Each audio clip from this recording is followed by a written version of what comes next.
in cars. Oh, so what do you know this week?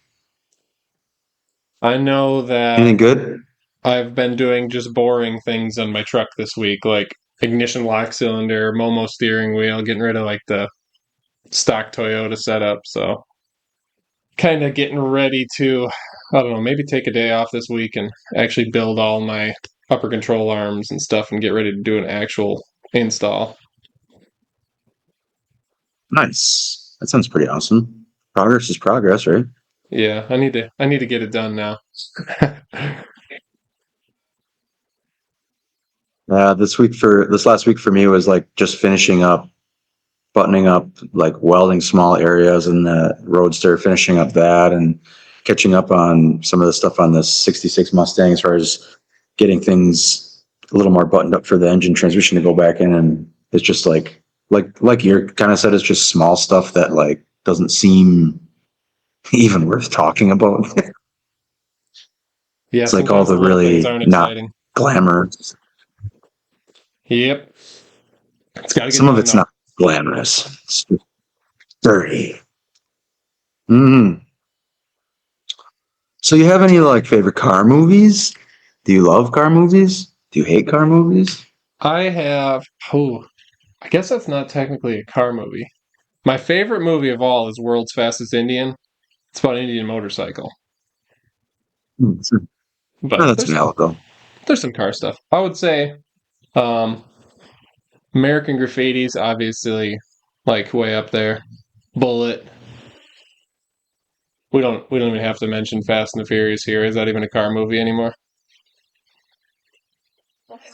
It was at the time. It was definitely at the time, but when the second one came out, it kind of like ruined everything for the first one to me. But Yeah, Tokyo Drift was still kind of cars, but then after that, it really went down. yeah, to me it was definitely exposing a culture that was never exposed before, and like I thought I seen dabbles of it in small towns around, but you didn't get that. Nobody had was in the movie. Obviously, that was a movie, but um, I don't know. I think it was for somebody like me in a small town. It was definitely an eye opener as far as like, oh yeah, people do like really. Even these younger guys cut up their cars pretty far. Yeah. So, what car movies is it for you? Ford versus Ferrari is probably like one of my favorite movies for sure. Like It's a good one. right on top. Favorite. I'm not a huge Nicolas Cage fan, but Gone in 60 Seconds is the Nicolas Cage version. I think is pretty good, even though Nicolas Cage is an acquired taste, depending on how you're feeling that day. But I'd say that's the least weird he is in I don't know. movies. I didn't, right. I mean, American Graffiti is definitely up there. I wasn't really exposed to American Graffiti like really young, so I was exposed to it probably after. I mean, I was probably in my 20s when I was exposed to it. I really didn't know. It was just never anything my parents watched or anything like that. So, I mean, they watch Grease all the time, and that's really not much of a car movie at all. But when in Greece when the dude's throwing flames out the back of his car when he's taking off, like that was pretty cool. Yeah. But it's still a musical at the end of the day. American Graffiti. I was 18 when I found that. When I was in college, um, I used to get Sure. money every month or whatever. It was part of the student loans I had. I had like a small check every month to take care of my room and board and food and stuff like that.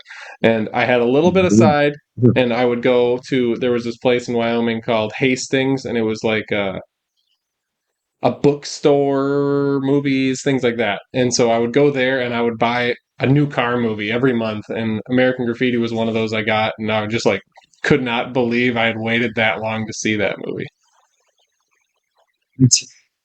I lost my ID in a flood. He's the one. Yeah. I love that. What's that? Is 58 Impala in there, right? That's the weird year Impala. Yeah, 58. Yeah, it's still somebody still has it. Like it's still a car that somebody has. I don't think it's the coolest car in the world, but 58s are just quirky enough to where no matter what you do with them, they're kind of ugly, but still kind of cool to me. Right. I definitely had a whole John Milner phase where I was like cuffing my sleeves up, you know. Oh yeah, duh, Yeah, duh. I And think we Harrison Ford's not pretty good in everybody. that. Mm-hmm. I ain't nobody dork. You did you ever get into Bullet? I'm never. I don't. I probably watched it maybe once or twice, and it's never. It was just never one that grabbed me. Honestly, one that grabbed me more as a kid was Cobra, just because of the car. I think Stallone's a fucking weirdo, but I don't know um, if I've seen that. I think the movie, yes, that car was just crazy looking in that show, and he's launching it and shit. It's Chop Mark, pretty cool. Yeah, because my dad had that 67 4-screen fastback. Bullet was kind of like in our house. Yeah, that's a Hmm. 68, but you know what I mean? It was highly similar. And the like 25-minute car chase. Yeah, yeah. I just never won. I agree. I should probably watch it again. I guess there's some car movies that hold up yet. Like I think Gone in 60 Seconds still holds up, Oh even yeah. though it's like really dated to some concern, but it still holds up as far as a car movie. They're showing the cars. It's more of like a showcase of the cars just as much as it is acting, which is Right. cool. But have you watched that new F1 movie at all yet, or no? I haven't watched it. I want to go see it in the movie theater and see it. Actually looked for it this morning while I was drinking coffee, and it's out for rent. Like you can rent $20, and I could have streamed it or whatever. And I wasn't that committed this morning to it, but I do want to see it for sure. If they had it in the theater, I don't know if they have it in the theater in Marshfield here or not, but I want to see it in the theater. I thought that'd be really, really cool to see in the theater, just because it's a car movie and it's probably going to be super loud and awesome. It Right. being really loud, I would imagine. You want to get all those sounds like surrounding you. Oh yeah, yeah. I got the in the shop here. I have 15-inch, 1,000-watt speakers. So when I turn a movie on, sometimes if I'm here by myself, like Ford versus Ferrari, it's cranked up and the sounds are awesome. I mean, when that GT40 is pushing against the Ferrari and they got both the sounds coming out, it's like, yeah, this is rad. I personally like where he makes Henry Ford the third or whatever cry in the car. Yeah. Yeah. I like to use the little red folder in the movie like as an analogy for people, so they realize that just because a lot of people are touching your car doesn't mean it's a good thing. Right. Like, it's not necessarily just is related to like people touching your car, but like you're too many middlemen is never a great thing. So It's true. I don't know. So I was digging into about a year ago. We went to Rib Mountain to just to hike around, and it's a state park in central Wisconsin. There's really really awesome trails to hike around. Anywhere from like mediocre to just really blacktop trails for hiking as far as that goes. But there was a sign up there, and it said something about a race in '57 that went a hill climb up the mountain, and I took a picture of it and I thought it was pretty cool. It was a picture of a Ferrari Monza, and supposedly this is one of the cars that raced up the hill. So I did a little digging as far as like yesterday and this morning. I just kind of want to dig a little more and learn a little more so we can maybe share on here. And it is really super interesting. So there's a list of cars. The list of cars as far as like what actually raced is pretty interesting. They had modified and production cars. They had a Ferrari, Jaguar, Lotus, production Corvette, production Healy, an Ace Bristol. I don't know what an Ace Bristol is. You know what that is? I've heard of a Bristol before. I don't know. They were like a little sports And car, then I there's a believe. Porsche and an Alfa. Yeah, it must be. I didn't look up these guys in particularly, except for the guy with the Ferrari. But and then doing a little bit more digging on it, it was they supposedly Carroll Shelby was scheduled to be racing there as well, but had mechanical issues, which is really, really crazy. I think that's pretty nuts that Carroll Shelby was supposed to be in Wausau, Wisconsin to go race up a hill. Um, Right? And at that time, he would have been racing. What does this say? Ferrari 375 GP was what he was racing in hill climb races in '57. So it's interesting that he was a race. I didn't know he would race that many Ferraris, but I think it just kind of depended on the race he was in. But that's really, really neat. Racing a Ferrari's up Rib Mountain. It's apparently they all got in, like, there's 3 crashes. People are getting taken away on stretchers. Like, I don't know if they had multiple events or not. I haven't dug that far, but it had to just be a shit show to a certain extent. It's kind of a Healy. Interesting. It's kind of a Cobra looking thing. Like if a Healy and a Cobra were. Oh, yeah. That's front engine, right? Yeah. I'm not exactly 100% sure on this 327 GP, but it looked like that was potentially a rear engine car. I'm not really sure. A mid engine car, I'm not sure. Back in I haven't dug that deep. 57? I'm going to go 357. No, I mean, you said that was 1957? Oh, 1957. Yes, sorry. That's pretty crazy. Yeah, it's pretty neat. Yeah, so even a production Corvette, that was probably just like a brand new V8 Corvette, because that would have been, they came out with V8s in '55, so I'm assuming it was probably a pretty hot V8 Corvette. It's probably the only V8 in the whole bunch there, depending on what the Ferrari had. Yeah, I think some of the Ferraris were running V8s back then. But I'm not really an Yeah, I don't Italian really car know. guy to know. Me neither. I think digging into this, it's like, it almost makes me want to buy an old Ferrari or something, or make a Ferrari inspired car or something like that. I've always wanted a Ferrari. I think we talked about that, but this stuff is really making me nerd out about local car history stuff. It's really cool. Yeah, I've always wanted to do like a 308 or something like that. I think that if you slammed one and did some light tweaks to it, maybe put a reliable engine in, it'd be a really sweet car. Yeah, hell yeah. I'm all about having something that the whole idea of Ferraris were just better handling, really beautiful car, and that's everything. Right. They've been doing it a long time. What was that movie? There was it was about like Michael Schumacher and I think, and then one other guy, and there were 2 F1 guys and they were battling it out. It was all about the rivalry of the 2 guys, and the one was a German guy, got in an accident, all burnt up. Oh, I'm not sure. Oh, well, in one of I those, feel like I'm up to date on movies. No. oh, it's Nicky Lauda and I think Michael Schumacher. I think Nicky Lauda at one point he goes to drive for Ferrari and he gets in the Ferrari and he does a bunch of laps in the track and he comes back and he said, this is wrong with the car and it oversteers and this and that, and they're like, you can't say that. This is a Ferrari. He's like, it doesn't change that it oversteers or whatever. It's a pretty funny movie. They're gonna get canceled for doing a bad Italian accent. Is it a bad Italian accent or is it a bad impression Yeah, of a movie?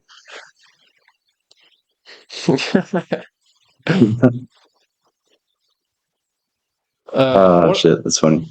What about Smokey and the Bandit? Did you ever get into that one?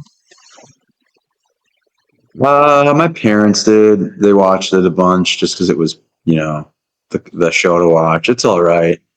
It wasn't like Burt Reynolds he's Burt Reynolds. It's weird, dude. Never really got into the car too much because, I don't know. I'm not really a huge muscle car fan. I mean, I can appreciate them. I've been working on them my whole life. And I think a lot of the classic car industry is, obviously pushed by a lot of the muscle car stuff. I don't know. It's just never, some of this, especially like the Trans Am stuff, never really hit for me.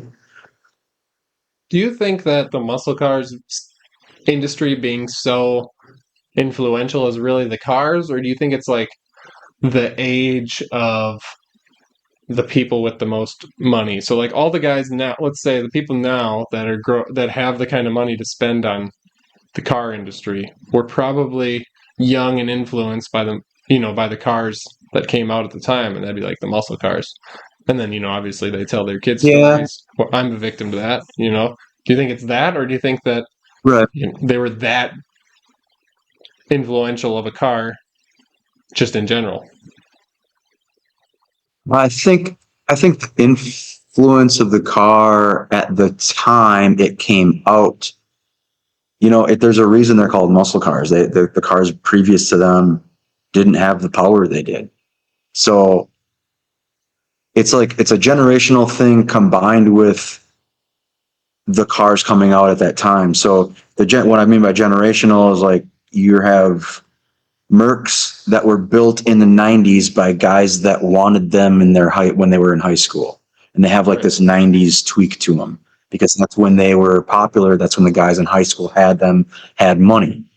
So by generational, I mean like the cars will always go through phases depending on nostalgia and when you got your license, the cars you remember back then, what inspired, what car that you really fell in love with.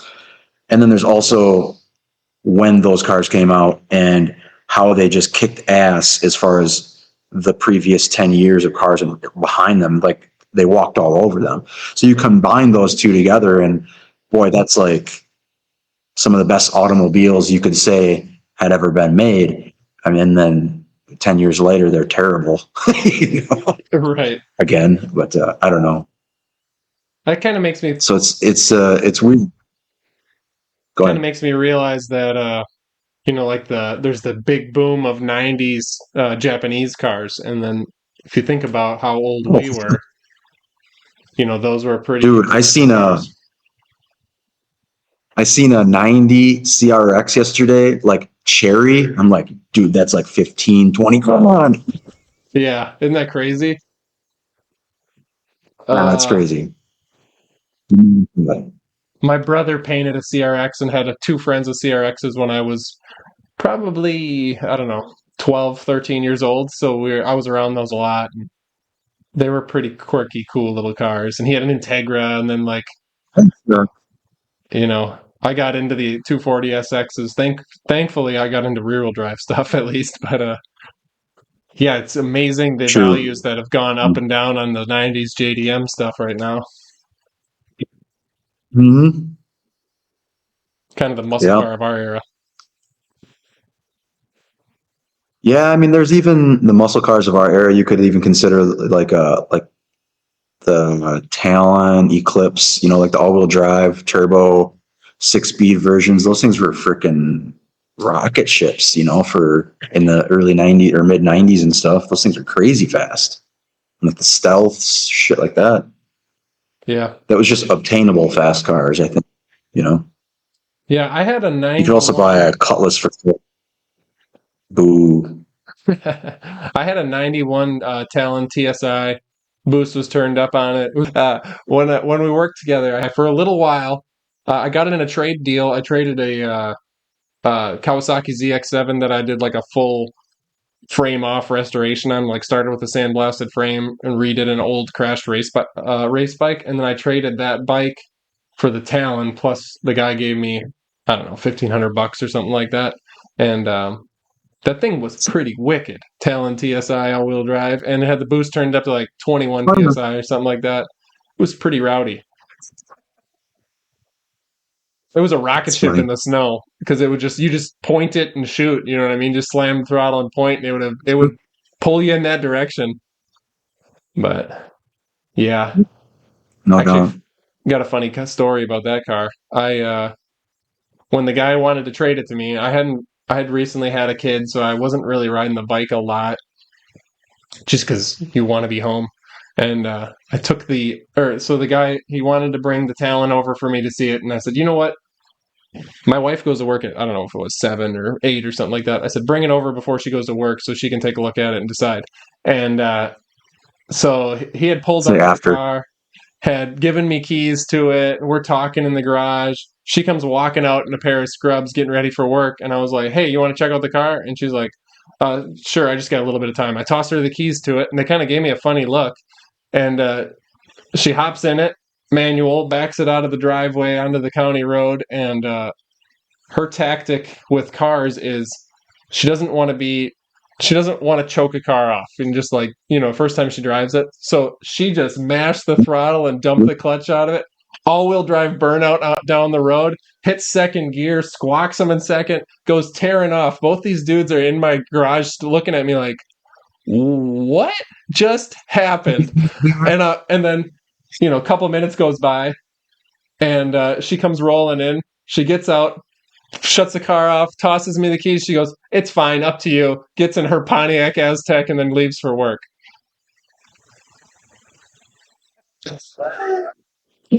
Some good stuff there.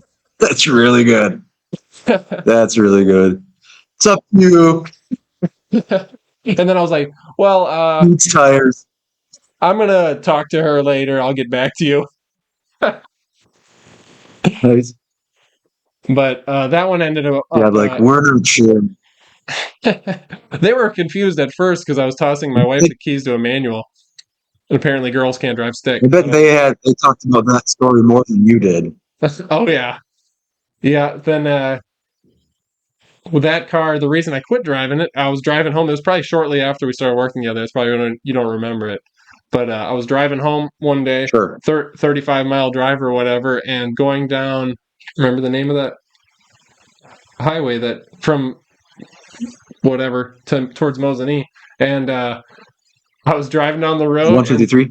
Yeah, 153. And the seal went out in the turbo. And it sucked all the oil out of the engine and shoved it down the intake and seized the engine. Doing 70 miles an hour, locked up all four tires. But holy shit. Yeah. So I got it towed home. I just kind of like clutched in and put it in neutral and rolled into a cabinet making place's parking lot, and I called a friend and he showed up with a trailer, towed it home. I put it up on Craigslist and a guy picked it up the next day for, I don't know, $600-800 for a parts car. I'm sure, I mean, even if you got a motor to just plop in it, easy peasy to a certain extent, Right. Yeah, transmission, all-wheel drive, all that. I think maybe he had a front-wheel drive car and he wanted the all-wheel drive setup. Sure, yeah. So they were cool. That'd be worth it. If anybody's taking those cars and just take the front shafts out, that'd be a crazy cool thing to do. Oh, make a rear-wheel drive one? I'm sure. Yeah. I don't know how the diff would Sounds do so on much. that. I don't know how those transaxles I'm sure are set blow. up. They might not actually spin the rear if the front is open. I don't know. I have to look into that. I've never actually seen like a drift Talon. Oh, but actually they do that with Evos. They drift Evos and like in Tokyo Drift, and they're obviously pull the front shafts on those. So it's got to be possible. I mean, I've seen that. The lawnmower's going by. I seen that Matt Fields C8 drift car, the drift Corvette at PRI this last December, whatever it was. Holy cow, dude! That thing is bananas. And then watching videos after he got it like dialed in and rolling down the road, that thing is crazy. Can't imagine throwing an ass end around with a motor in it. Crazy. Yeah, driving Fieros in the winter, I got a feel for how the balance is very different on doing that with the weight in the back. You can call it Fiero in the winter. Oh yeah, you can call it 50-50 weight distribution all you want. It does not feel like it when that back end starts sliding. That should be like a song title or something. Fiero in the winter. All right, let me grab the guitar. We'll get going on That's it. a good one.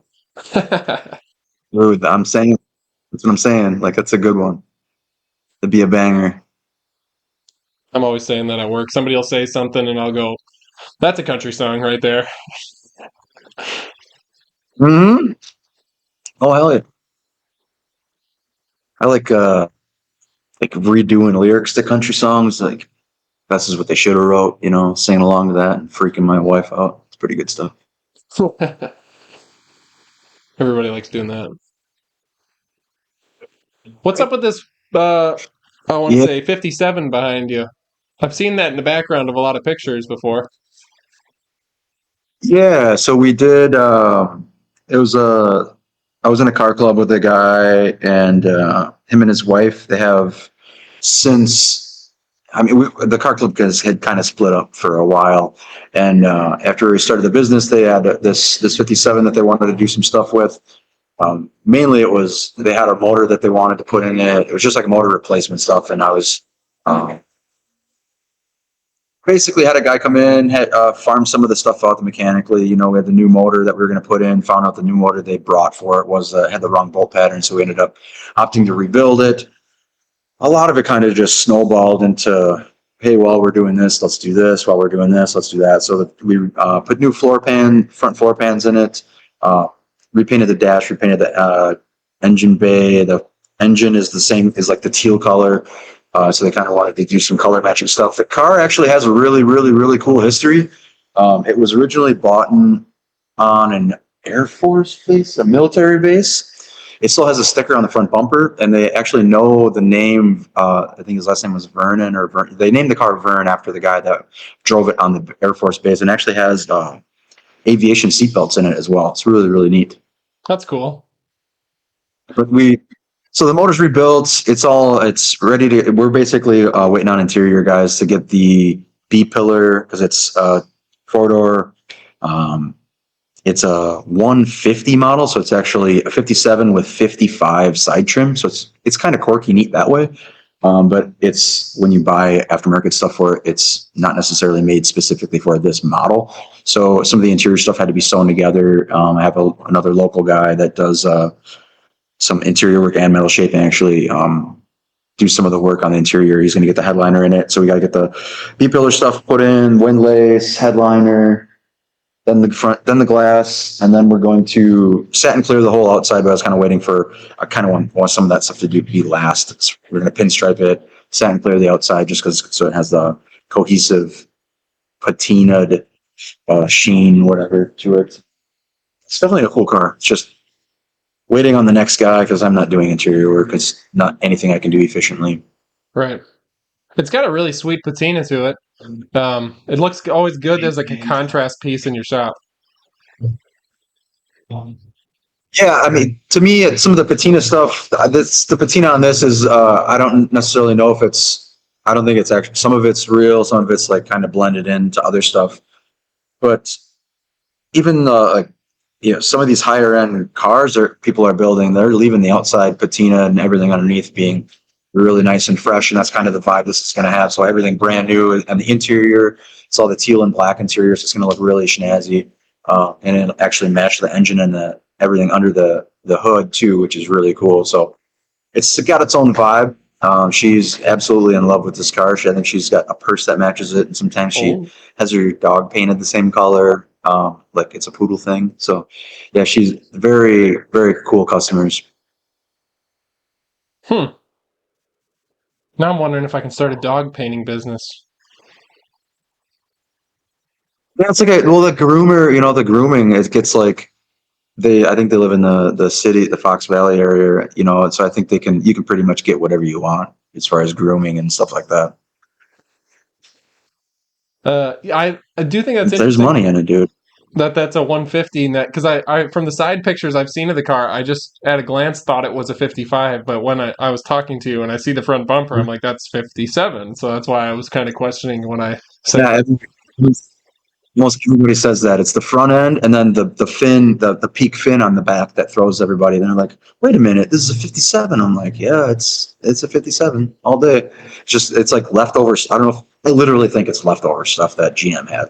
We have all this stuff. What are we going to do with it? Hmm. Unless it was like a 3-year plan for the Tri 5 stuff. Like, this is what we're going to do to make it like cohesive, kind of. Speaking Tri Fives, or to just know that there's. Oh, sorry. Speaking Tri Fives, what is your what would you say is the best year? Wow, that's hard because I really like Gasser 55s. I really love Slammed. tri-5s in every variety. 55. I'd have a 55 is hard my time fave, with man. Gotta be. 55 and 56. I like that the 56 is like a little less common, it seems. Yeah, for me, it would go 55, 56, 57. 57's like, I like them, but when I was growing up, it was almost like everybody's like, you gotta have a Mustang or a 57 Chevy. To Oh, me, it yeah. was almost like, Too iconic. I don't know, too much with, yeah, yeah, to me, yeah. I can see that. That's kind of why I like the They had their 56s. heyday. They've got the vibe, but True. just a slight To me, difference. the only thing I don't know about 56 is I think the 56 is like the inspiration for the Euro taillight craze in 2000. Like I just don't like the taillights. They literally remind me of Euro taillights. I don't like them. I when I was doing the Tundra and I was getting all the fiberglass panels for it, so it swapped it. It's a O2, and it swapped it to 2020 headlights, taillights.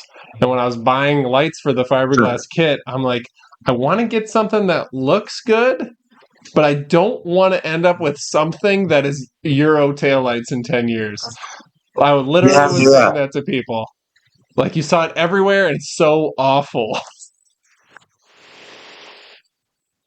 Yeah, you'll have that. That's what I think of 56 taillights, man. That's it. Yeah, I guess They I look didn't take like that Euro into taillights. consideration. They're not for me. Well, I mean, it's easy. You just put different taillights on it, right?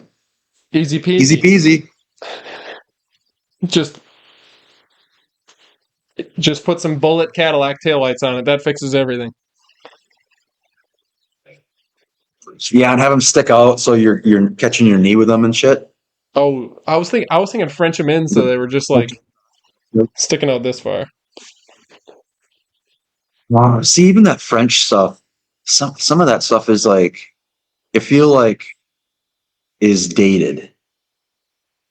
You know, so when you move your taillight in straight 3 inches, like who's what are you replicating when you did that? You know, it's just something you bought from Speedway. It looks like, you know, some of that stuff is really it looks worse than if you would have just left it stock. To me, I could agree with you. it's just my opinion. I would argue with you if it's anything Bill Hines did. Then I'm okay with it. Yeah, he made some sexy taillights, that's for sure. Like he did some crazy stuff. I BS with his grandson every once in a while on Instagram. He's a cool dude. He's still got a bunch of his cars. Still takes him to shows and stuff. He's got a shop on the side of his house, and yeah, he's still got like the bat wing or the black shoebox with the big tail fins and stuff. And It's pretty sweet. I don't know. I loved Bill Hines since the first time I saw him on Monster Garage when they did that. I think they had Winfield, Bill Hines. I'm trying to think of who else was on that, but they did that. yeah, I think that's it was good. a 55 Chevy, and they slammed. No, I think it was. I think it was pre 55. I think it was a 52, 3, somewhere, or 49 to 54, or somewhere in Oh there. I can't yeah, remember exactly what it was because I think Jesse still. yeah, and they like chopped and channeled, and actually that was kind of a first exposure to a lot of those terms for me as a kid watching Monster Garage. Yeah, same, same exact thing. Yep. Even being exposed to who those guys were, it was Right. really, really eye opening. And it was cool that he brought in people of that caliber in their fields, which I thought was really cool. I mean, when they did that custom car, they brought in all those heavy hitter custom car culture guys, man. Those guys that literally drew, they put together what custom cars were. And then even they did a mini truck one, and they had a bunch of. It was a little cheesy, but they had like the biggest mini truck guys in the country come out and like help throw this truck together. So it was cheesy show, but that he still brought in. I think tried to make it as cool as he could, and still keep it a TV show that Discovery would put on TV. You know. I imagine, just as I've aged and realized that all these guys are just guys, I imagine a lot of that was Jesse meeting people that he always wanted to meet and work with. I'm sure he was kind of doing that. He was geeking over it as much as we were. Why wouldn't you? That'd be my first angle. Right. Self gratification. Right. Yeah. Yeah. I always think for Monster Garage, I Yeah, I think don't of know. that one, and then I think of the Mustang lawnmower. Yeah. I remember there was a golf ball, like a golf ball picker upper thing. I don't even know if it worked. There's some really dumb stuff. So let's say right now, somebody came to you and said you had to build something really quirky and dumb, but you wanted to bring in like some crazy builder to help you or do the work. Like, who would you pick? I know who I'm picking. It's probably the same person you're thinking of right now. Yeah, I don't I have a know. couple people. I have like two guys that are like my right, really high up right now. At least as far as like what I'm seeing on Instagram and stuff. I think we're both thinking the same guy. I'm trying to decide if that's because of what I'm into right now and what I'm like building right now. But I would say, as far as somebody who I would want to absorb a lot from right now, it's obviously Morgan Clark. Yeah, for sure. The guy seems like really, really humble, but still really, really talented. And then that's for a lot of guys a lot of guys I follow. I try and use the Instagram as more of a inspirational tool than versus like, it is also advertising for the business, but for me, if I don't have inspiration, it's always like inspiration business. It's a, not necessarily secondary, but without the inspiration of working on these cars and doing better every day, the business is just a result of that inspiration to me. I'm calling it Instagram from now Does on. that make sense? What's that? I'm going to call it Inspirogram? Instagram. Instagram. uh, On the line. On the line. yeah. So who are you thinking? Morgan Clark and who? Rob Ida, man. Rob Ida. That guy makes some crazy stuff. He's doing what is that, Future Liner? And they're like totally restoring it back to what it was in the late 30s. And it had like a bubble windshield. Oh, the cars that guy makes, he's doing a Jaguar that's chopped and then is totally restyled. I don't know what they had. They were doing a Corvette. I thought it was like a C2, and they 3D printed molds to reshape some panels for the back. So it was like, instead of the back panel, with the taillights coming off of it, it was like this. It was like more exaggerated. All the lines they were doing, like they were rebuilding all the panels, but using molds from 3D printers. And then he's got one of those figure 3D CNC metal shaping machines. So they're getting deep into that stuff. Like, everything I see from the guy is just like pure inspiration for where the direction I would love to go, is just doing the quirky, weird, like nerdy stuff. Plus the Merc that he did. I don't know if you've ever seen. Have you ever seen that Merc that he did with the I don't front think so. skirts? I don't think so. You need to look up that Merc. It is absolutely a life-changing car that I've seen from this guy.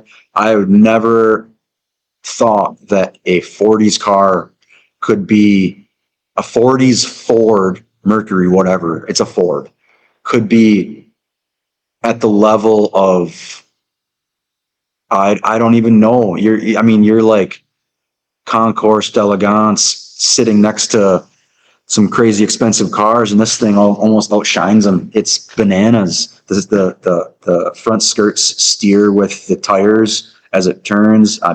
The bottom side is just as beautiful as the side. It's got like the yeah. It's so over the top in every direction. And he's got some crazy stories about that. I think on Instagram, he flew out with the taillight bezels somewhere, and the airline lost his taillight bezels, or he had to remake the taillight bezels. And kind of like everything, there's always bumps in the road, but watching him build some stuff and he has a connection with the Tucker family. I really love Tucker cars. Speaking of car movies, that's one that I never really hear is the movie Tucker. That's like one of my favorite car movies. If you've never dug into Tuckers, they had one at Iola probably 5 or 6 years ago. They're very, very cool. I think they only made they've made 49 or 48 or whatever, 50 of them, something like that, to fulfill some government contract bull crap that they had going on. I can't remember exactly how it went, but the car Tucker is very, very good. If you've never seen it, it's a true story. Dude got pushed out by the big three. Pretty cool. I mean, not cool, but it's a good movie. I've never seen the movie. I do actually remember the Iola. Really? We were there the year of Iola that was like the Tucker year, where they had the Tucker in the middle of the tent and all that.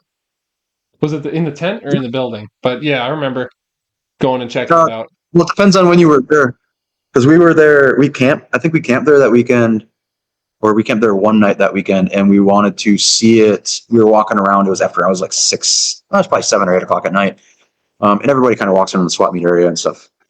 And they don't leave all those cars underneath the tent, especially that car. I think they valued it at like 1.2 or something like that at that time. So they were trying to look at the car, and there's a garage door open, and then you can see the car in there. Like, oh, we're going to go walk in there. And the guy with a pistol comes walking out. He's like, what do you guys want? I'm like, well, we just want to see the car. He's like, don't get too close. You can look at it, though. Ooh, okay. But yeah, we got to talk to the owner I think the next day or something like that. He was one of 2 owners of the car. So some of these cars that get expensive get interesting because, it's not like a museum will own part of it, or, a couple people will own it. That's weird. Pretty sweet. Weird stuff. Anyways, Tucker's, though. Watch that movie. It's really good. I think it's Jeff Bridges is in it. I think. Really? Yeah, dude, it's a really good movie, for sure.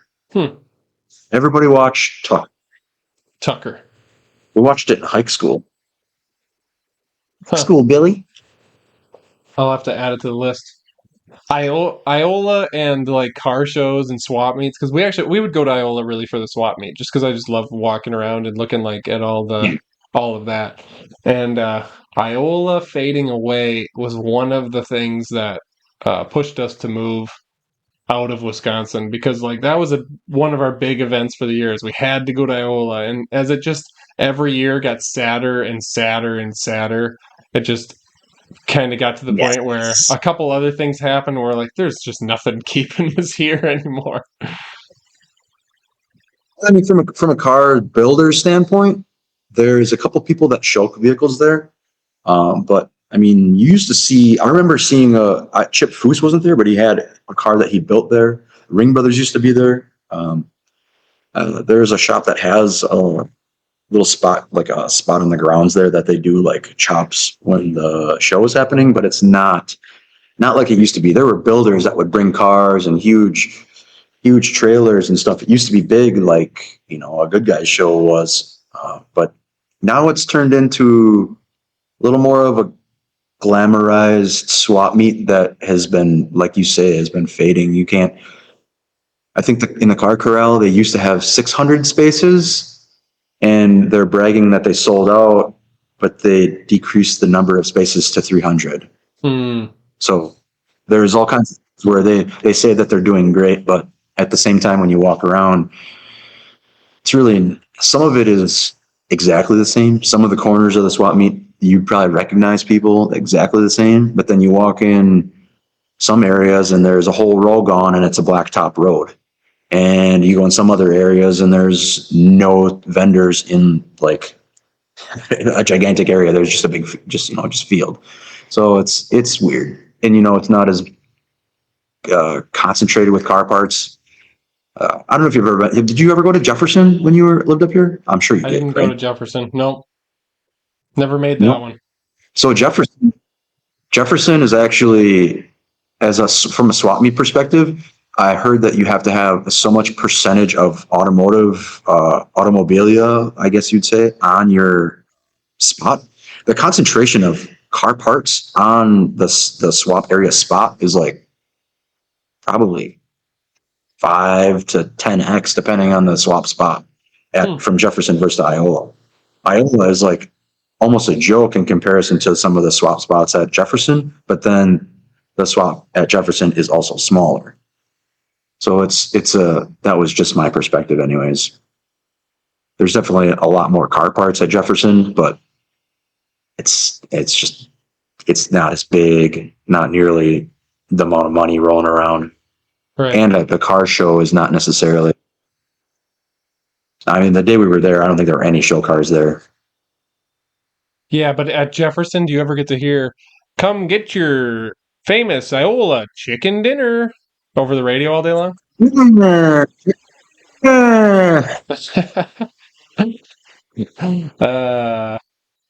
Yep. Good stuff.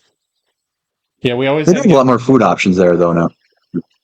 the chocolate shakes or chocolate malt and then the cheese curds. So then you fill your stomach full of dairy and walk around in the hot sun in July. Mm-hmm. Yep. Just meat sweat the whole time. Good times. Yep. Yeah. Last year we had the help, or we hired some of the Boy Scouts to help us haul out this auto sign, and we were like, we're gonna hire somebody to lift this, and then this kid is like sweating. He's like having a really hard time. I'm like, oh, I'll help you out. He's like, no, I don't need any help. I'm like, oh, dude, like we have a long ways to go yet. We're not even we weren't even down like one swap along down a lane, and he was dying already. We got a whole long ways to go here. Hey, whatever. It's a good story for him to tell when he's older. Right? Like, need to be all signs. Yeah. Yeah. So what are you doing this next week? You even put them upper control arms together? Are you taking a day off or what? Taking a day off from your fucking hot sun? Being in the 100-degree weather? Well, if I take a day off, I'll still be working out, working in the heat, so it doesn't really matter. You have like a AC unit in your little garage there or some shit? No, it's just hot, bro. Just get used to it.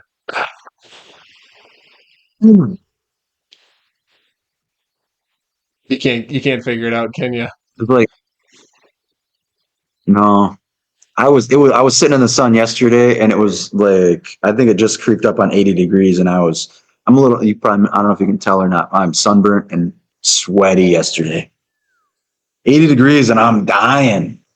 I mean, that's not normal. It's just because it's been like very cold the last month. Yeah, just for context, I was texting Quentin this week and sent him a picture of the thermometer inside my shop at work, and it was like 100 degrees, and I think it was 1 p.m., 2 p.m., something like that here. But work has we're not slow, but this is the time of year where some of this stuff kind of tapers off business-wise, like sales, and I've been just taking care of a lot of things in the shop, organizing and training people and doing some stuff like that. But I'm thinking, and I talked to the owner Friday about said if we're slow, I've got a bunch of work to do on my truck that I've been just not dedicating enough time to, so I'll just take a day or 3 off and do a bunch of truck fabrication. Nice. Because I got some wheels coming for the truck, and I want to time it out so I get the suspension. I want to take some videos of the truck. I want to have everything ready. I want to jack it up in the air. I want to do the suspension, do the wheels, do all the decals on the side of the truck so it like kind of goes up like a kind of stock pre-runner looking thing and then comes down, bead locks, full livery, you know what I mean? I just feel like it'll be a cooler transformation, especially for YouTube videos. You can just have more visual impact.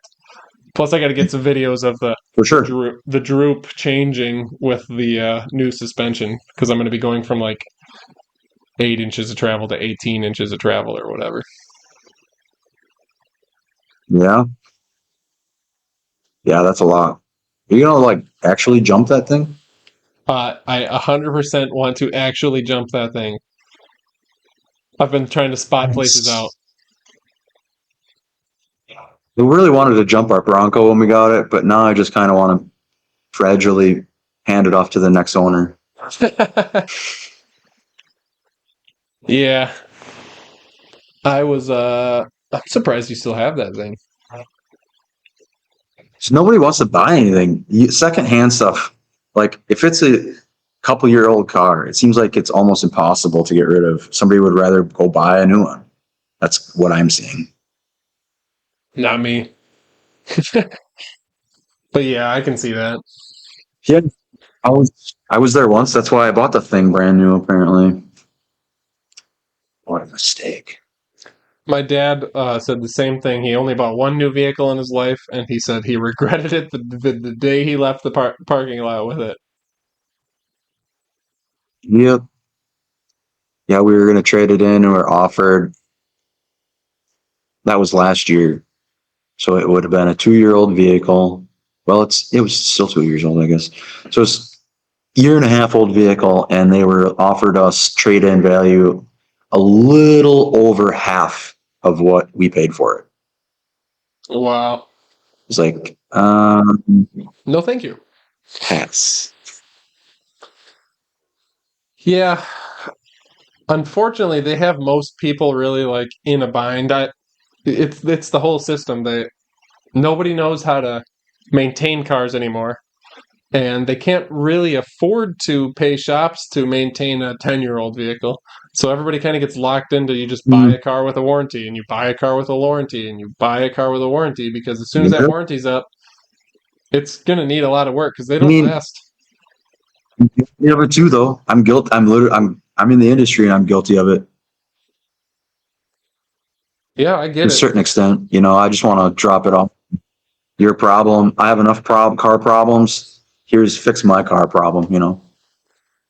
Yeah, I'm very picky when But I buy used cars because I buy stuff that I know is going to be like as little maintenance as possible. Parts are cheap and it's easy to work on. So my wife doesn't always love so, buying cars with me because we're not buying them because this one looks nicer, is the comfiest. I'm buying it like, which engine does this model have, and how many quarts of oil does that have? 18 hours of research into this. Oh, 18 hours is way more than that.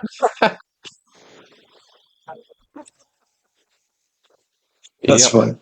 My wife wanted a minivan a long time ago, and I found her instead of a minivan because she's like, I want third row. What if our kid has a lot of friends or something, right?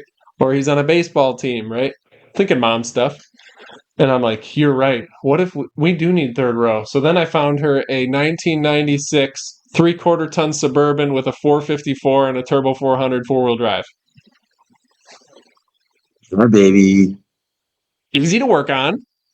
Couldn't be That's what I'm. safer because you're going to Yeah. drive through anything you hit. Slams. Ports are I'm seeing everywhere. all kinds of benefits. Yeah, it was great. She absolutely loved driving it because you're in a tank and you could pull a house. But then we got rid of the Well, Suburban. She wanted a minivan again, and I bought her that Passat wagon we had talked about previously. But I had to get a Passat wagon with a 1.8 in it because I'm like, if I'm going to get a Volkswagen, I've got to get the most common, reliable, cheap part, easy to work on Volkswagen. So we had that, and that ran yeah. Can't get the. forever. And I sold it for the same I paid for it, I think, after 6 years or something like that. And then now I finally got her a van. And I got to tell you, on the drive home with the Toyota Sienna minivan, I started falling in love with minivans because I was like, this is like driving my living room around. Yeah. It's a moving couch. Yeah. It's 4 recliners. Come Yeah. on. 18 cup holders. The guy from Tokyo Drift, Sung Kang, that plays Han, he on Instagram all the time. People are like in interviews. They're like, "So what's your favorite car? RX-7?" And he always goes, "No, my Toyota Sienna minivan." He doesn't even have kids, but he's got a Sienna minivan, and he's like, never stops talking about it. There was one that's in Marshfield. I don't know if it's a Toyota Sienna or if it's the Chrysler one that kind of looks like a Toyota Sienna. I don't know, but it's like dumped on rims. It's like it's on air ride and it has a roof rack. Like it's got a look. It's fucking cool. Yeah, I've seen some really sweet Odysseys done up because you can run a lot of the same parts from, like the tuner cars on them because Honda's pretty good at having crossover there. You ever see those like early town and countries? They shared like the same V6 as stealth. So people are putting stealth setups on, and you could get the town and country in a stick shift. So you could get like a town and country and bolt all the stealth stuff on it, and it was like kicking Camaro's asses and stuff. There's stuff like that on YouTube, like from a long, long time ago. It's pretty crazy. There actually was a not a Grand Caravan. There was in the boxy Dodge Caravans. They were like a little stubbier version of it. They had a manual turbo 4-cylinder, I believe it was. Factory. Said turbo on the side of it. Yeah, so the V6, that's the same style, had a V6 in it, but they didn't have a turbo. But so people are putting the stealth setup on that V6. So having a V6 stick shift turbo town and country, fuck yeah. I never expected today's conversation to go to minivans, but if I was going to buy a minivan, the brand is going to surprise you. It's Toyota. But Toyota supercharged Privia manual all-wheel drive minivan. Have you ever seen the Privias? They had a supercharged minivan manual all-wheel drive. Oh, It's shaped like an egg. I don't know, man. We're going minivan. I think I'm going Astro. Oh, well, that's not a mini. That's a Is that van. considered a minivan? That's a van. Kind Well, of. that's a van, not a minivan. I guess the difference between a minivan and a van, it's got to be front wheel drive or what? I think frame? Is it frame that's the rule? But I guess Well, Astro van. Oh, Astro van, isn't it? I don't know. I think so. When I was trying to I stuff don't know. a I big thought it'd be a cool like lumber. when I was trying to stuff a big block in the back of my Fiero, I was going to do Astro van spindles because they had like set up for big axles and stuff like that. Oh, okay. You got So to whatever think what's happened to on that? You box. don't have a Fiero anymore? No Fieros at the moment. I don't know. It's just it seems like it's hard to find a good one anymore that somebody doesn't want muscle car money for. It's weird. Where the heck? One sold on Barrett Jackson for a decent amount of money, but it had like 8 miles on it. And ever since then, the value of Fieros have gone like way up. So I don't have a Fiero right now. And actually, I think the last Fiero I bought, my wife keeps reminding me of this. I bought a Fiero, I think in Appleton, one of these parking lot deals. It was a '88 Formula Fiero, which to me is the peak of Fieros. It's a notchback, not the fastback, but it has the '88 GT has the '88 GT skirts and the bumpers, but it's a notchback. And it's got all the running gear, big brakes, offset wheels, different in the front and the rear. It's got a Lotus design suspension in the front. Super cool car for a Nice. Pontiac Fiero. So the last one I bought was a Yeah.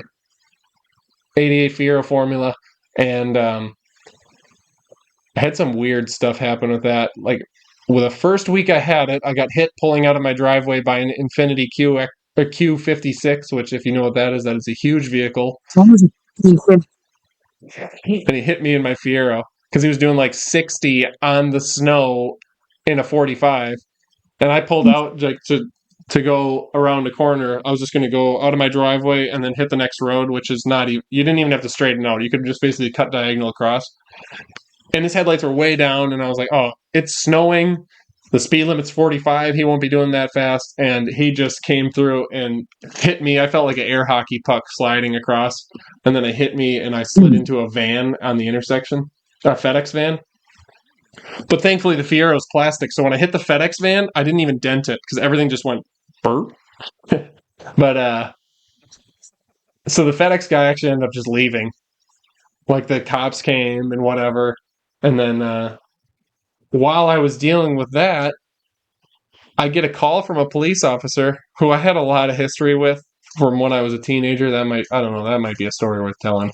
But I get a call from a police officer, and he's inquiring about the Fiero I bought.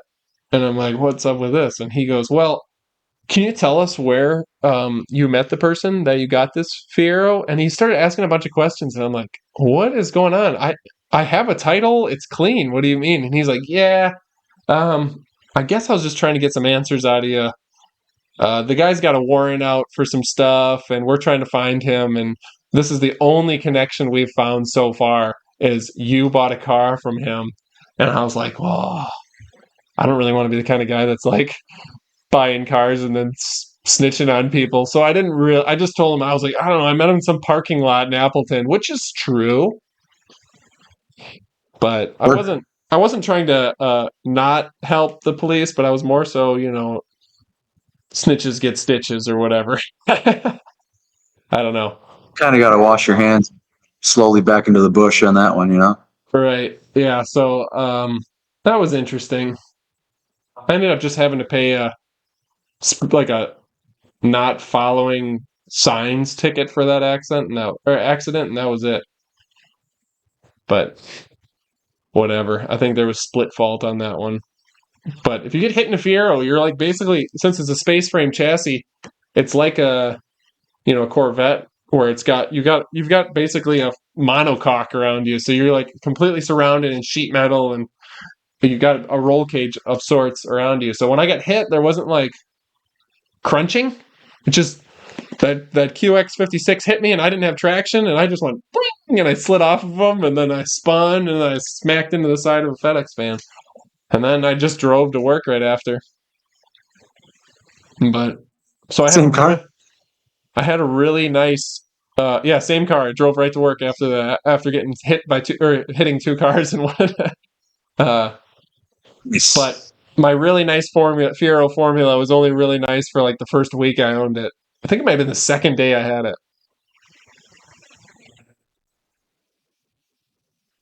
Terrible. But what do you do? So what happened to the one you were going to put? Didn't you have one with a big block mocked up in it or no? Yeah, so I cut everything off from the rear firewall instead of bulkhead.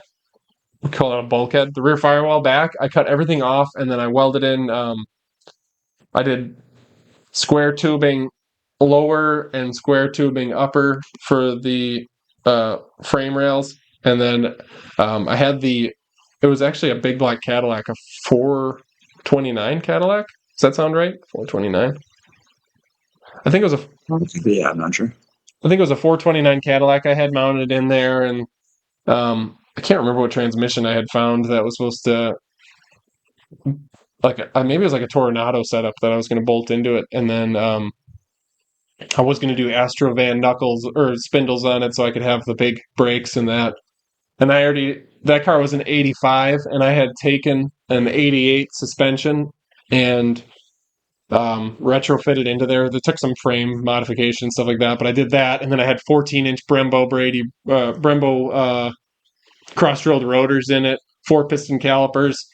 So I was driving around in like this tiny Miata-sized car that had 14-inch brake rotors in the front and all that. And it was on its way to be a serious car, but I don't know, life just got in the way. And when I moved, I think I sold all the good stuff off of it, and then I may have scrapped it.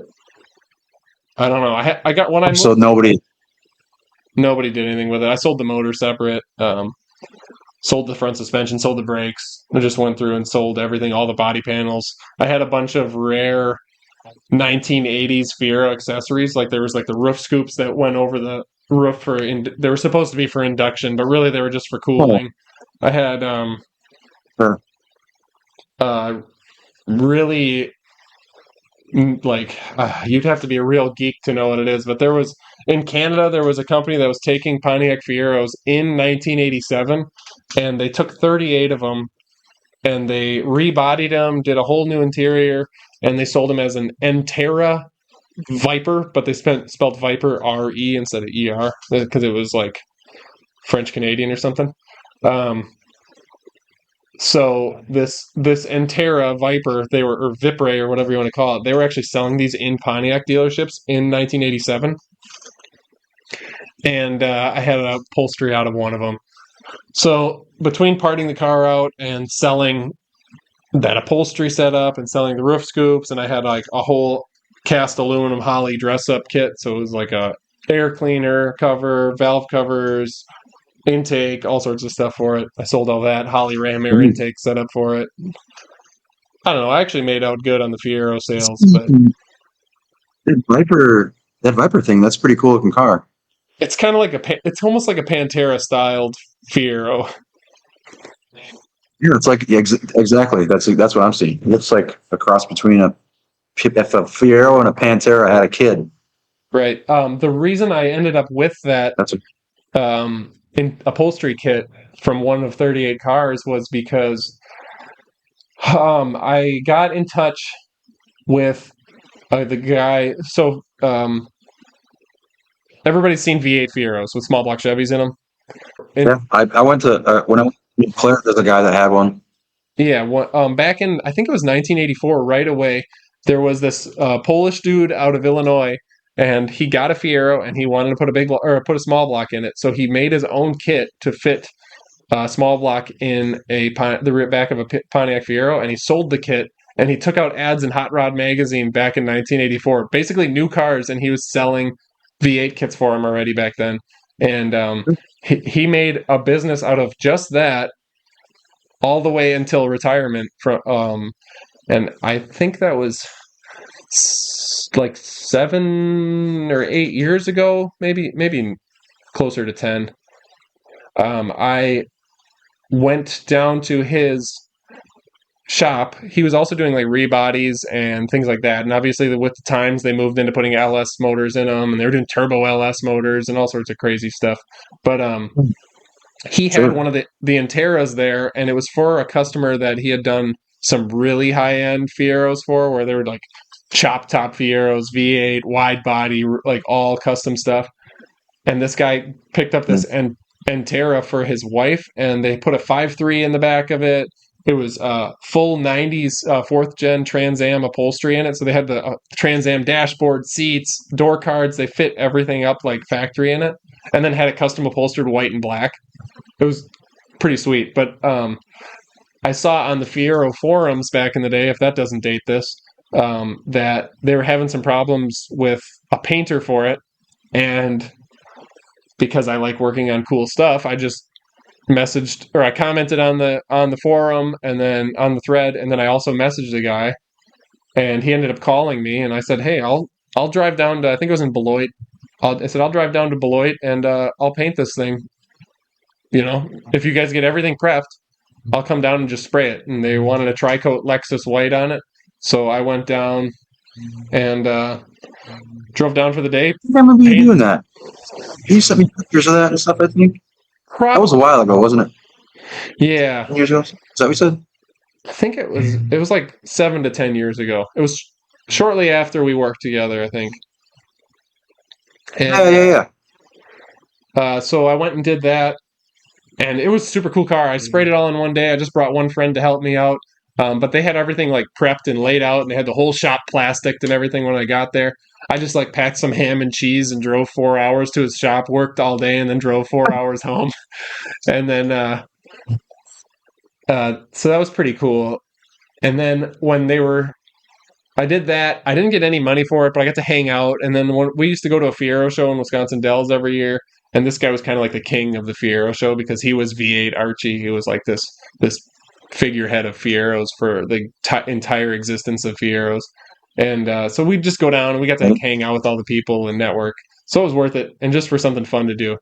And then the owner of the car ended up messaging me and saying like, he thanked me a bunch for helping out because I guess the shop was kind of at a standstill and they weren't really pushing forward with it at that point. At least in how customers get, they feel like everything is waiting on the shop when maybe the shop was waiting on the customer. But Yep. I think he had put the interior for sale on the forum, and I messaged him and I was like, "Hey, what what do I have? How do I make this happen?" And he goes, "You know what? You painted the car for me. You helped out." He goes, "The guys in the shop, they're really talented, but they're not the cleanest." And he's like, "I'm getting this car for my wife." He's like, "Would you go down and detail the car for me?" He's like, "If you just go down and detail it, I'll give you the upholstery." I was okay. Hmm. So I went down. I spent like half a day cleaning the car out, wiping everything down because I worked in the detail shop. I mean, I don't know. Some people make a big deal out of detailing, and maybe they're a lot better than I am. But to me, it was just washing the car, but cleaning the inside out, putting a coat of wax Yeah. on stuff, armor all, you know. You know, Um, so I did that, and then I got this really sweet interior, and I think I sold it for $500 or something like that for just like a handful of pieces that were different from the Fiero pieces. But it was to a friend, so I didn't try to maximize my money. But that was a pretty cool. And then while I was there working on that car, I drove my Fiero Formula down there, and the guy that owned the shop, he had his two employees go outside, and they swapped all the body panels that were cracked from my accident without telling me. They just went outside and swapped all the panels on my car with replacements while I was working in the shop. nice. That's And that's and really cool. then when he retired, um, he was talking about retiring when I was there, and I think that's maybe why things were moving slower in the shop. He was trying to wind down, but he was talking about all the parts in the shop, and he didn't really know what to do with them. And I was like, well, I hate to see something happen to these. He's like, I'm gonna have to give them away or try to find somebody. He's like, except for the guys that run the car club don't have space, and they've got enough stuff and this and that. And so I ended up volunteering to basically take 20 something years of Fiero parts off of his shelf. So I went down to the car trailer and just loaded my car trailer. He gave me an 88 Fiero GT chassis and then like a whole ton of parts. So just more stuff to offload when I moved. I was kind of a parts hoarder. Camaro parts, Datsun parts, and Fiero parts were all filling my basement and my yard. Does Minivans and that Fieros. Fiero does that Fiero V8 kit, was that made to go on like that four cylinder isn't it like a four cylinder manual transmission? Is that what it was meant to bolt onto? They did have them for that. Or was there a V6? Later on, so in '84 they only had a four cylinder, and then in '85 they came out with the GT, and the GT had V6. And so there was they recommended you put it on the Get Reg transmission. I can't remember. Get Reg was like a big. They were a they were a stronger transmission, and so you could get a 5-speed manual because I think they only had a 4-speed in 1984, and then they went to 5 speeds. You could get a V6 5-speed option. So I think that's mainly where people went. And they had the kits for the automatics and stuff too. Or I just But the guy that I worked with in Oak Clear, he's bragging about having a V8 Fiero that his dad put together, and it must have been one of those kits that your buddies that guy you're talking about had. So it was just like it was pretty stock, other than it having a V8 and it was a four cylinder. So we were like, oh yeah, you got a V8, but I don't think you can really use it. Like I don't know how those four cylinder transmissions stood up to that, 150 horse that the V8 put in it. I think that the 4 speeds might have actually been like they were actually a notable company that made them. Whether I don't remember if one of them was a Muncie or maybe the 4 speeds were also a Get Reg, but they actually had a decent um, transmission on some of the 4-cylinder models. Mine was a 4-cylinder with the good Interesting. manual. So my original Fiero. Sure. I think I had 8. Holy cow. No wonder you got a tattoo on your leg. Fucking Uh, nerd. so in Wisconsin, there's the Dells Run they call it. It's a Fiero show, and there'd be like you'd go there, and the first year we went, there was 92 Fieros in the parking lot. It's Yeah. kind of cool. So like it was just one of our rituals. We had Iola, we had the Fiero show. Like that was just part of our yearly plans. We did it like a ritual every year. We got a nice place at the Chula Vista Resort, where the show was, and Mhm. They had cool stuff though. They had like factory GM race Fieros the one year that like they pulled out of the museum to bring and stuff like that. So it was neat. Do you ever go to the Dells car show, like the Automotion? I never went to Automotion because it was a week.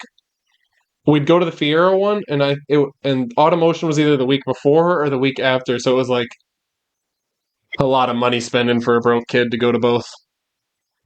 Oh, yeah, but that Automotion show is kind of taking a slide down shit mountain, if you ask me. It used to be in the Noah's Ark parking lot. It used to be the whole parking lot, like the whole parking lot.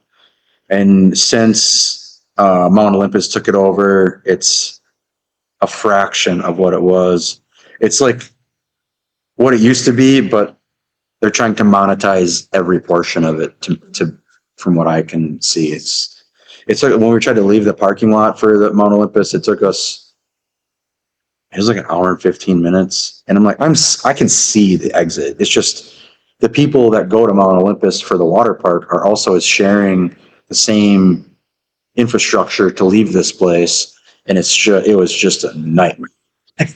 I'm glad the truck we were driving at the time didn't overheat because there were things that were overheating. It was crazy. I Huh. never want to go to that show again. Would you take the heavy half there? We did once. That was one and done. There every year you go there, it seemed like it's gotten worse and worse. You used to be able to like stop traffic. People do burnouts, and like it was a good time. You know, I'm sure it got out of hand to a certain extent, but a lot of it was just like guys doing small burnout here and there, whatever. I used to go down there with the mini truck club I was a part of, and that was pretty nuts too. Is the one hotel that we took over, like pretty much took over, and it was like all mini trucks, all air ride mini truck stuff. It was pretty cool. And that was like in its heyday.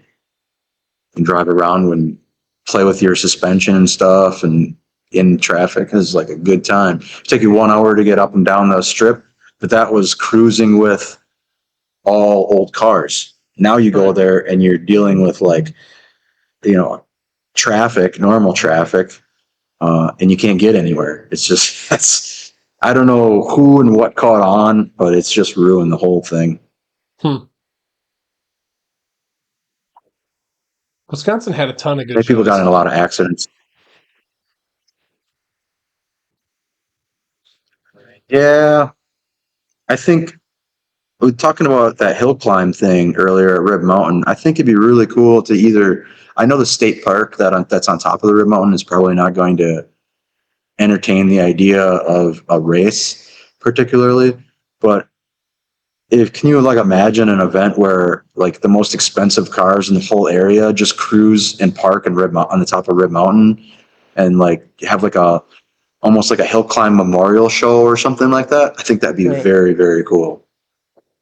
Maybe you need Like to put try and get Ferrari like that, you know. I don't know how a guy would go about getting, you know, I obviously think there's not enough going to be enough room to have to just weed out people. And I think it would start small and probably not with Ferraris, but it would still be cool for the idea of it, you know. right. Anybody that's got any sort of automotive enthusiast is going to be, you know, at least semi interested if you could get people that have a little more history on it and have maybe some information at the show as far as like who was there, and maybe like blow up some pictures of some of the cars, you know. I think that'd be like really, really, really cool. I kind of want to make like blow up a picture of the Ferrari the guy had and just have on my wall. It's really, the picture is really neat. You can get a pretty high def picture of it online. I feel like the hill climb at Rib Mountain would be pretty short. It is, yeah, I think it is. They had in some of the information I read today, it was interesting how they categorized who won. It was like 100-point deal, and they had like I think you had to get through there three zones or something. I can't remember exactly how. I'd have to read it again, which I will. But yeah, it was interesting how they actually bracketed and who won and how they won, and yeah, I'm sure that's just a bunch of guys on the side of the hill thinking, well, we should probably do this and this and this, Right. because every hill is different. So how do you, they had to have some sort of a recipe there. Right. You ever been to Pikes Peak? I mean, even the fact that Carol Shelley was in that ring of those same people, that's very, very interesting. I mean, that stretches. I mean, there's people here coming from Chicago. It sounds like Chicago and Milwaukee, but I mean, Carol Shelby wasn't from Chicago and Milwaukee. So I mean, the list of cars in the country had to have been really small, from what I'm seeing. As far as like being a hill climb, and at the time, you imagine in '57 seeing a Ferrari or Right. Alfa Romeo or In the something middle of like that, Wisconsin. or a Porsche. Yeah, what the hell, that would be. And then like being apparently there was they had grandstands, but they also had spectators, all the way up the hill, and people crash. And they said there at the crashes there were like 1,500 to 2,000 people just like standing around looking at it. That's pretty crazy. Yeah, it's wild. Yeah. I never heard of that the whole time I lived there. I didn't either until I went up to they have a little spot on one of their signs that has a picture of the Ferrari Monza and the race car driver. And it's just a little blurb about it. So I go just a little Google search kind of pulls up quite a bit of stuff, but I want to do your Chat GPT deal and try and see if I can dig up some more stuff on it. It said the Lions Club ran it. So I would imagine if a guy got a hold of the Lions Club and potentially some people that have been in the Lions Club for a long time, they would at least have some specifics about it, because they do have really good record keeping in places like that usually. Yeah. Yeah, I imagine that'd be a big event for him too. Well, it had to have been. Right. But in some of the art, it briefly mentioned different races, so I don't know if they had more than one race or not. It was hard to dig in any farther than that one specific race, because like I said, it kind of sounded like a shit show. Like people are just crashing and stuff, like it was a one and done event. Speaking hill climbs, have you ever been to Pikes Peak? Well, no, sir, have not. I've been up it a But few I've seen times. pictures of one of the. Oh, really? Yeah, I lived in Colorado for 4 years. Oh, shit. And then I lived in Wyoming for a year. So, I mean, been up it a bit. But that has to be a long, long hill climb. Just driving up it takes a long time. So I imagine, obviously, racing is going to go fast, but it's a lot of turns. It's a lot of elevation. I'm thinking about when it was gravel and the carbureted engines and just trying to get them to run good for both. I mean, it's just pretty wild. Yeah. Yeah, I mean, I was just thinking about it last night, man. Like, it doesn't matter how much horsepower. I mean, to a certain extent, yeah, horsepower is going to help you, but if you can't get the traction to the ground, you're going uphill. Like that's a whole, it's just a different level of racing. The hill climb in a car on a road, but you're still going uphill. So you have Right. So there's just different things that you have to think of. Interesting. I watched Gymkhana Files or whatever, and they were talking about Ken Block doing it, and even that turbo fuel injected, top technology Mustang, the Unicorn or whatever, even that had a lot of hard times with the altitude, and that's, I mean, just think of how much stuff is regulating that car, and now think of people doing it back in the 40s. Yeah, that's pretty crazy. I thought I seen a picture of this guy that with the Ferrari Monza that was on Red Mountain. It looked like he raced that on Pikes Peak as well. I imagine if you had that kind of car to in me, the that US. this is like Right. Want a race car? It's a good way to get rid of money. Pump it. So you want to tell everybody where to find you online? Yeah. So if you can find me on Instagram, Hungry Hollow Customs with a K and an S at the end, because gotta spell it dumb, right? And Quentin Strack on Facebook, Hungry Hollow Customs on Facebook. I don't post too much on the Facebook, but I also have a YouTube channel that are slowly leaking videos out. Other than that, where they can find you, Ethan? You can find me everywhere at Terror Shark TV, mostly on YouTube. Been posting a lot on Instagram, trying to get stuff up on Facebook, putting a little bit on TikTok just so people have somewhere to go hate. And yeah, Patreon. You can catch the podcast also on Patreon if you want to watch it in video form. You can get the episodes early on there. $5 a month. You're gonna get 4 episodes a month for it, so it's like $1.25 for an hour of 20 minutes of video to watch per week. So I mean, that's not a bad deal. It'll help us support the channel. It'll help us grow. You get the stuff early, and yeah. Until then, keep fucking with cars. Keep fucking with them. Available in audio form everywhere you listen to podcasts. If you want to see it in video, you can go to our Patreon, which is patreon.com/F_CKINGCARS. And just for $5 a month, you can get all of our podcasts in video format, extra bloopers at the end, so you can get a little bit more feel. You can see some of the things we're working on, even some of our more inappropriate moments, and help support the channel. Make sure to subscribe and hit that notification so you get notified every week when we post a new episode. Well, that's pretty cool. Mm-hmm.